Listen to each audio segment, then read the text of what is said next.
along those lines, I just want to reference our title.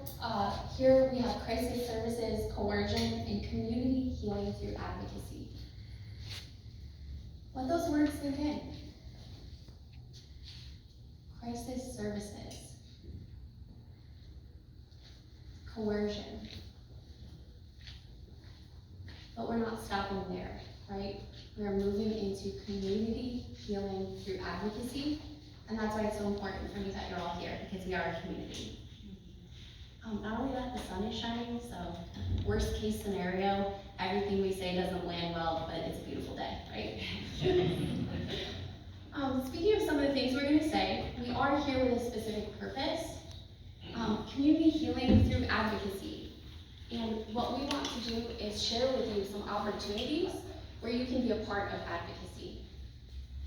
And just to set the tone for that, are any of you familiar with Dr. Sean Ginwright and his work on healing-centered engagements? Beautiful. Yay, I get to talk about it. He talks about it much better than I will, so I recommend his books, his podcasts, really anything. He has a great Medium article for too long to breathe kind of folks. I know you're out there. I have those days. But his premise is that there is certainly trauma, right? You know about that. The first two words in our title, the first two phrases. There's certainly trauma, and we certainly need to be informed by it, but we don't stop there, right? Trauma-informed care is the beginning of witnessing our own experience, bearing witness to other people's experiences, and caring about it. But we can't stop there because trauma is perpetuated. So a healing-centered engagement says we move past that informed nature into healing by looking at why it's happening and what we can do about it. And I want to be real clear, it is not one person's job. That is too much of a burden to ask. But when we combine ourselves, we're in an alliance together, we can move through that healing process with real power. And for that reason, we're also going to start today with some art. I mean, I don't want to push my opinions on you, but I'll certainly share that to me, when I really want to know what's going on in the community, I'm looking to who's painting and what they're painting, right? And we're surrounded by this beautiful artwork. I want to see the streets and the infrastructure. I want to hear the music of the times. I want to look to my poets and say, what is coming up for you? Because that's the real way I see the pulse of a community's needs. So today we are going to hear a piece. It is written by a gentleman named Christopher T. Brown. And it is an excerpt from one of his larger pieces. So again, if you like it, you can go ahead and look him up on YouTube or some other places. I'm just going to read his words, if that's okay with all of you. This piece is dedicated to all the Black, brown, red, and yellow and trans lives that were in the past and continue to be taken by America's systemic indifference to people dealing with mental, emotional, and social trauma. We're going to witness. And we're going to know that we also have other types of trauma and other people with different labels and different experiences that will relate to the depth of what Christopher is going to share. He goes on to say, sentient beings need to be respected in serious and substantive ways as well, so that society's conception of the sacred enfolded within our veritable humanness is a moral and spiritual critique. This is for the souls who found themselves the victims of mistake and, unfortunately, the vassals of an ignored circumstance. The historically embedded caste system that birthed racism.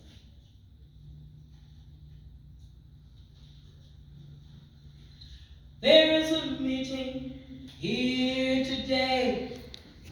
There is a meeting here today.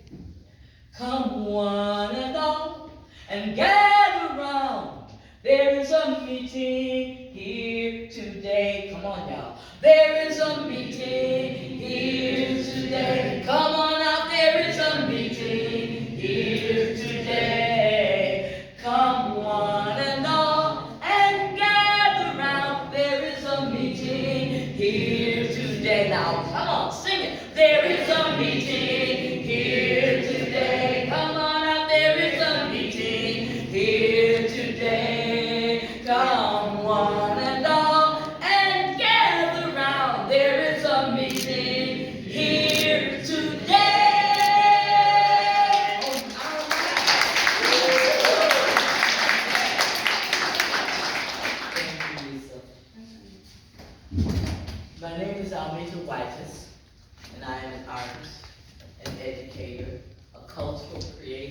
and a world citizen. I've been doing this work since 1972. I've worked and lived on 5 of the 7 continents, finding connection between humans, between our environment, between how we, not between, but how do we establish, first we have to forage, then establish ways of connecting with one another. And as far as I'm concerned, I may be maybe by myself with this, but the arts connect us. The arts bring us health.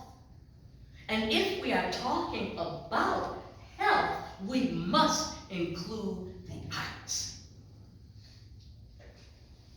I want to talk today about a melody is something I do not comprehend. Yet I know it is beautiful when it comes, if it comes. So this is how I will tell you through story, poetic line, song, and metaphor. It is truly about love, you know? Feeling something that defies explanation. Perhaps you do not feel it as I do yet. I know it will come. It will come. Poem Depth, written by my son, Christopher T. Amunubenhe, which is his pen name, Brown. He wrote this in 1985 when he was 20 years old. Escape into the dark from the light, direction specific, through the mangled mind, indeed a speck of imagination snuffed out by tangible reasoning and conditioned rationale. Down deep to the core of its existence. And what lies on the facade is only a fabric made different to arouse curiosity. The murky deep of mystery, unknown challenge brought on by chosen fear. Down deep to the core of its existence. A phrase of silent dialogue calling to whomever stays home. Resembling the corner of man's likeness to the wonder of God's direction. Perception. Depth. Down deep to the core of its existence. As often as I can, my pictures focus through my camera. My inner eye reflects so much pain and carnage. If one is truly paying attention, anyone could see a deep, dark pain inherited from a centuries-long history and deliberate practice establishing the caste system and its offspring, racism. A numbing pain, throbbing just beneath society's surface. My third eye witnesses the double standards. My third eye remains 2020 when it ventures out into this flawed society. My third eye takes in the countless numbers of burdens of my kinfolk, all my kinfolk. Sometimes I live alone. It seems my smiles are far and forgotten.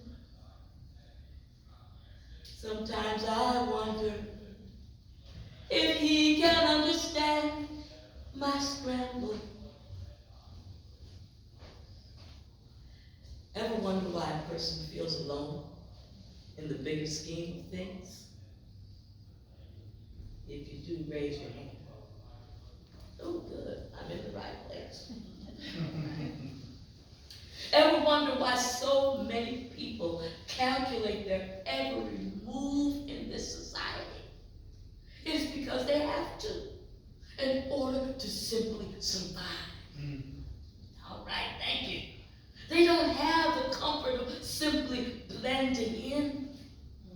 This cautious approach to simply living out a perceived version of the American dream, the scramble of making the right choice and deciding to befriend a person who is different from me. Stretching out my hand of friendship while also holding on to the paranoia of what can keep me safe. I dare ask myself, does God understand what's going on here? A street of flames harbors the unruly, while that same street takes a friend of mine. Rest in peace, Daniel Prude. Take note that the public protests are more than simply riots. These are deeply held emotions spilling out into the open for the entire world to see time after time after time. How can I find comfort in today when I don't see yesterday as settled stone? Think about that. We, as a society, lay down the cobblestones. Its purpose is to make the path of civilization more industrious. The cobblestones connect cities and villages to allow for easier to travel between them. But what happens when we as a society lay down the stones and neglect to apply the adhesive material to bind them together? The cobblestones remain loose, and those who walk upon them are stumbling, slipping. And the result of this neglect landed on the neck of George Floyd in Minneapolis and around the head of Daniel Prude right here on this street in Rochester, New York. So I ask this question. How can we stumble and slip our way into a perfect union? Sadly, because of society's preconceptions, careless handling, and senseless oversight, the American road is littered with the dead bodies of our fallen and misunderstood kinfolk. Kinfolk. Kinfolk.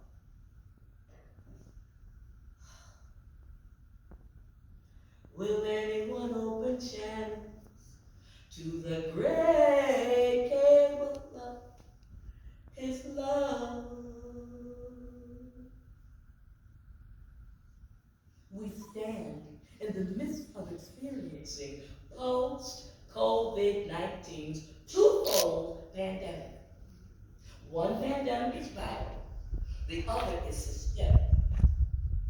Both pandemics wreak havoc on the body and the soul alike. Both pandemics bring us warnings, warnings that continually go unheeded. You know what I'm talking about, people. Resulting in the unnecessary suffering and, in too many cases, death. The pandemic of COVID-19, the pandemic of racism, of caste. More than racism, it's deeper and older. Caste. Some people belong at the top. Others belong at the bottom. And never the twain shall meet. It's just the way it is. pandemic of COVID-19. The pandemic of racism, of caste, both are destroying the connective tissue of society for the whole world to see. Whether you want to acknowledge it or not, the danger is real. That's why you're here today. You understand that danger is real.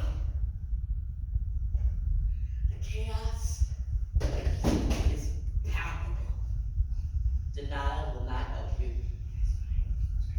Denial will not help you. Whatever happened to all men are created equal? Whatever happened to our country being a beacon of light and a haven of safety in the world? I dare to ask, whatever happened to our basic human instinct to empathize with the plight of another human being? If we believe in a higher power, if we claim to believe in the living God, then why do we condone such evils? Why does society turn a blind eye to the sufferings of its most fragile members? Yet, every now and then, the citizens of our country experience a moment of clarity. Every now and then, we are reminded of how divided we really are. We can say that race and caste do not matter. We can tell ourselves we are a colorblind nation, and this fallacy becomes our collective delusion. The rain still comes, but only now and then. And all who know it coming, run to the inside. When the cleansing showers of heaven fall upon us, are we really being cleansed? This I must ask of you. Who really likes the rain? It's a beautiful sunny day. Who really likes the rain? All I know is when the rain does arrive, the instinct is to find some sort of sanctuary. The instinct to keep ourselves sheltered from the truth that the rain brings with it. We run to the inside. We run to the shelters we know. We seek refuge within our own agendas and disregard the plight of many others who are not like ourselves. Yet, this cleansing rain is a gift from all of us, from the heavens. It helps us get clean as a nation, as a society. This rain, the ones that some of y'all say here, this rain is a baptism of sorts, and the rain has come once again, people. It showers our nation in the wake of terrible treatment of the broken, misunderstood, and lonely people. Showers our worldwide swath of destruction in large and small immigrant crossings, engulfing Moria, Europe's largest migrant camp in Greece, the incessant rise and raising of Gaza, the many years of famine in South Sudan and other Sahel nations of the global South and Southeast Asia. In the multiple worldwide chaos and political divisions generated by corporate greed, peppered with excoriating divisive rhetoric from the lips of privileged few and elected autocrats. COVID-19's global specter. Stand out in the rain, people, and get yourself clean.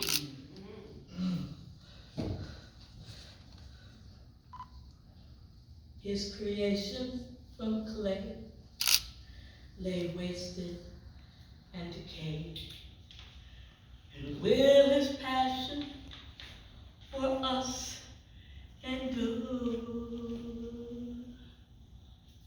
We are put on this earth to be stewards of both nature and our fellow humans, and we have completely lost our minds. Have we forgotten responsibility. We dismiss a viral pandemic. We dismiss the present societal We dismiss the present societal reality of broken people's plight. We live in a take today, gotta get mine society. If you can imagine what the living God is thinking right now, do you believe God will approve? You notice I didn't put gender in there. Will God's unconditional love be enough to sway us from a calamitous, destructive path? As an entire society, just like George Floyd and Daniel Pruitt.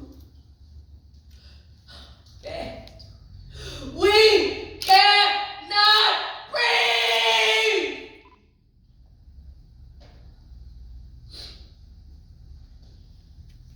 And what does that say about people, about us as a species? It makes me wonder, oh, how I wonder, makes me wonder if God